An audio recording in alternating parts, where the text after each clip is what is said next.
Bon, aujourd'hui vous l'aurez deviné avec le titre de la vidéo, on sème à la folie. Petite intro et puis on se retrouve dans la serre.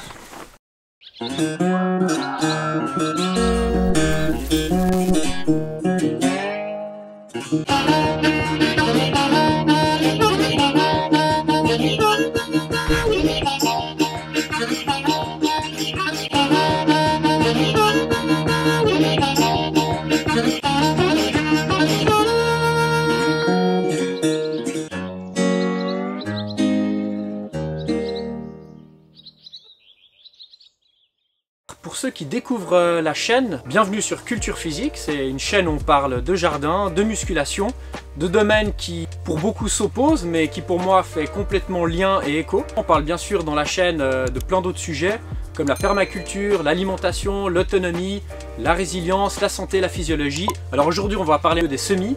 C'est une vidéo un petit peu à l'arrache comme ça, il n'y a pas forcément eu de préparation. Le but de ces séries de vidéos, vous puissiez vraiment m'accompagner, on va dire, dans toutes les tâches que j'ai à faire au jardin tout au long d'une année. Là on est dans la période pleine des semis, vous allez m'accompagner dans ma période de semis.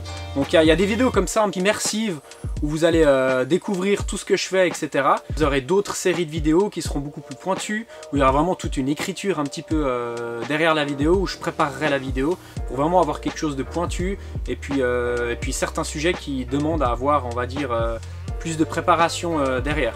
Donc là c'est vraiment une vidéo un petit peu à l'arrache comme ça. Voilà, aujourd'hui je devais faire pas mal de semis. Je me suis dit je vous le filme, comme ça vous le voyez, puis certainement vous allez aussi apprendre des trucs. Je suis assez client de ces chaînes YouTube où on intègre un petit peu, on va dire, les tâches du jardin. On va faire des semis pour l'intérieur et puis on va faire aussi des semis directs, donc directement en pleine terre. Donc on verra vraiment les deux, comme ça vous pourrez avoir un petit peu une vision globale. Donc aujourd'hui pour les semis qu'on va faire dans des barquettes et dans des godets, on va avoir des poireaux que je vais semer. Ça va être semé dans des barquettes. Ensuite on aura de l'artichaut. Et puis on aura plein de variétés de tomates différentes qu'on va aussi semer. Et tout ça, ça ira chez moi à l'intérieur pour favoriser la germination, pour qu'il y ait une température suffisante. Et après certainement que dans quelques semaines, quand les plantons seront suffisamment grands, je les mettrai justement, je les intégrerai dans la serre froide. Et puis simplement à veiller que les plants soient hors gel, c'est tout. Mais pour la germination, en effet, je vais les mettre à la maison, tranquille au chaud. Donc là, on va commencer avec le poireau. Donc le poireau, ça c'est un poireau d'automne et d'hiver, c'est pas un poireau d'été. Donc là je le sème, c'est assez simple, je vais vraiment faire un semis à la volée comme ça dans la barquette. Je vais faire à chaque fois vraiment toutes les vidéos de tout ce que je fais au jardin. Donc vous aurez chaque étape, donc là on a l'étape du semis. Et puis après, prochaine étape, ce sera leur piquage. Soit pour les tomates de les repiquer dans des godets individuels et puis les remettre ensuite dans la serre froide. Ou pour les poireaux de les remettre directement au jardin. Voilà, donc là j'ai fait un semis vraiment à la volée comme ça et vous voyez l'avantage de ces barquettes. C'est que dans une barquette qui me prend très peu de place parce que ça doit aller à la maison pour pouvoir germer, puis vous pensez bien que si je mettais dans chaque godet, enfin bref, ce serait une histoire impossible. Donc là ces barquettes, vous voyez bien que là avec toutes les graines que j'ai mis, j'ai peut-être, je sais pas moi, allez, 150-200 poireaux qui sont juste dans cette barquette. Donc ça c'est magnifique, c'est génial. Qu'est-ce que tu bouffes toi encore, Gordon, hein? Petit végétarien. Ah, qu'est-ce que tu manges? Donc la prochaine étape, je vais simplement venir saupoudrer avec, si vous avez un tamis, c'est parfait. Puis moi pour le coup j'ai pris une passoire de cuisine. Puis je vais venir saupoudrer les graines, ça c'est hyper important de pas trop en mettre. Donc c'est vraiment juste histoire de couvrir la graine.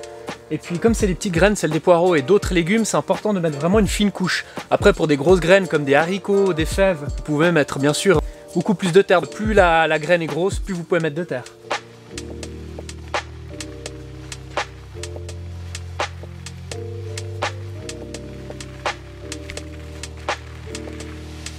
L'étape suivante, c'est juste de tasser très légèrement, juste pour créer le contact entre la graine et la terre.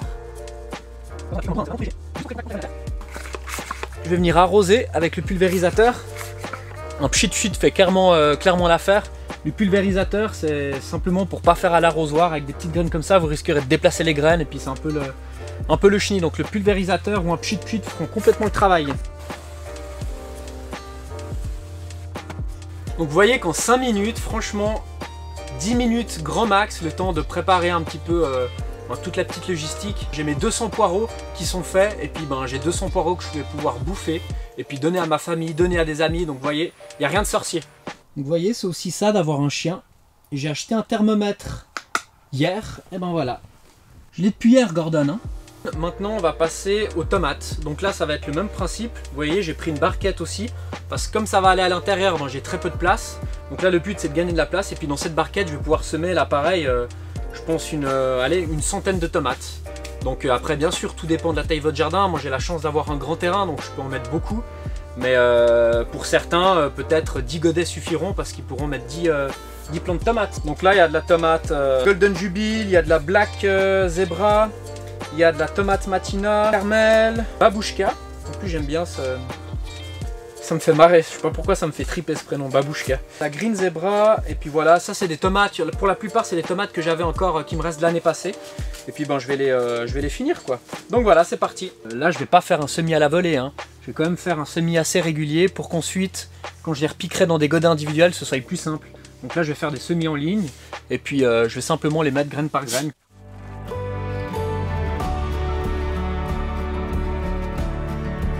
Mais c'est bien les légumes. Ce que je trouve toujours incroyable quand on fait ses propres semis, c'est pour ça que je vous encourage à le faire, du moins pour certains légumes.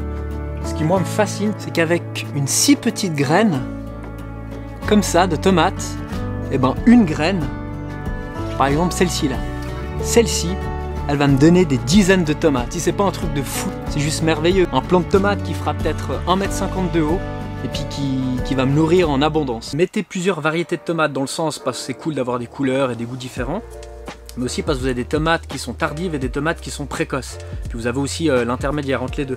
Donc c'est toujours cool d'avoir des récoltes précoces et puis d'avoir des plus grosses tomates un petit peu plus tard. Hop, tant que t'es à côté de moi, t'es comblé, hein. Voilà, j'ai terminé mon semis de tomates, donc on va faire la même chose que les poireaux, on va saupoudrer avec de la terre, vraiment très légèrement, juste de quoi recouvrir mes graines. Et puis après je vais arroser et puis je vais mettre tout ça à l'intérieur. Petit loulou.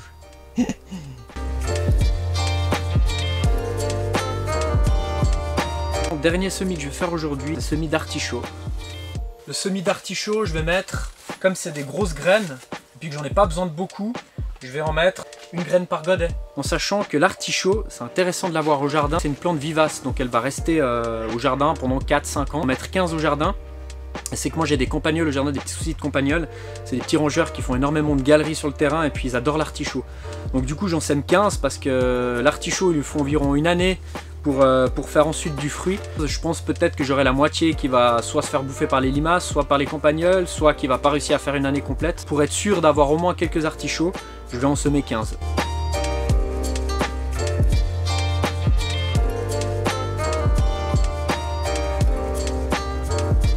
Bon, j'ai terminé les semis du jour, les semis que je vais faire à l'intérieur. Donc on a semé artichauts, tomates et poireaux. Voilà, cette première partie de vidéo est terminée sur tous les semis que je fais début mars à l'intérieur.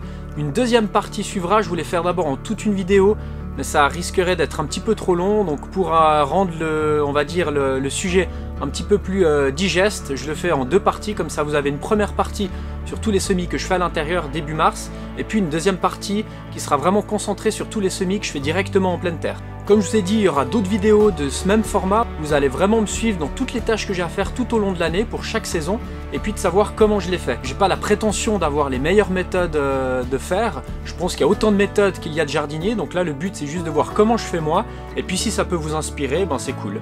En plus de ce format vidéo, je vous propose de m'accompagner dans toutes ces activités au jardin tout au long de l'année.